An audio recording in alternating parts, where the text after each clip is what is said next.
Probably around 2011, I read this terrible, terrible script.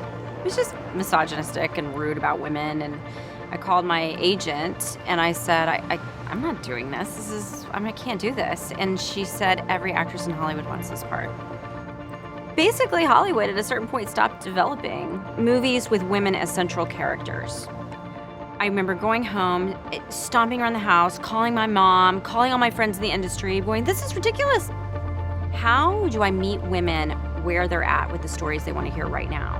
And my husband is my biggest champion, and he was like, you read more books than anybody. Why don't you start optioning some books? And so the first two books I optioned were Wild and Gone Girl. And we made those movies within the first year. And that's where Hello Sunshine began. I have a really interesting relationship with the word power. Power has felt like something that's existed in Hollywood for a long time. It has really been abused and used as a way to keep other people out. So I think it's really interesting as we started building our leadership team at Hello Sunshine, the importance of sharing leadership.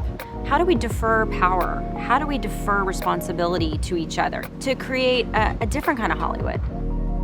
We look at what doors have been closed to women, to people of color, to LGBTQ plus individuals, to differently abled people. We try to look at these industries and ways that we can open doors.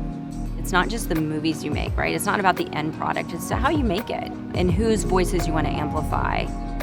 Because I don't want people who come up after me to look at this industry as a closed door business, as it was when I started. Streaming has really encouraged audiences to be advocates for what they really want to see. We love data. I'm such a data nerd. There's empirical data right now that comes from these streaming services that women consume media. People of color consume media. There was this fallacy before we were told, oh, yeah, well, we only make one movie with a woman at the center of it because people don't go see them. Or you'd hear black films don't play well overseas. It's just not true. Oh my God, what have I done? When Wild came out, that was radical, just a woman alone in a movie. Also sleeping with multiple partners, also using drugs. It was like, whoa. Culture is evolving so fast that we got from there to When They See Us to I May Destroy You. There's been an evolution, you know? And I think you have to keep evolving. Right? So things that seemed revolutionary 7 years ago are not the revelation and the revolution. If you shift one mind or one heart, that's all there is. And that's what I want to put on film. At Hello Sunshine, we are definitely about optimism, about hope. We had to circle the wagons during quarantine and go, what are people going to want to see after quarantine? And I personally think people are going to want to laugh. I think people are going to want to see romance. They're going to want to believe in reinvention, rebirth. So we kind of invested in those stories during that time. And so I'm really excited about everything that's coming out next.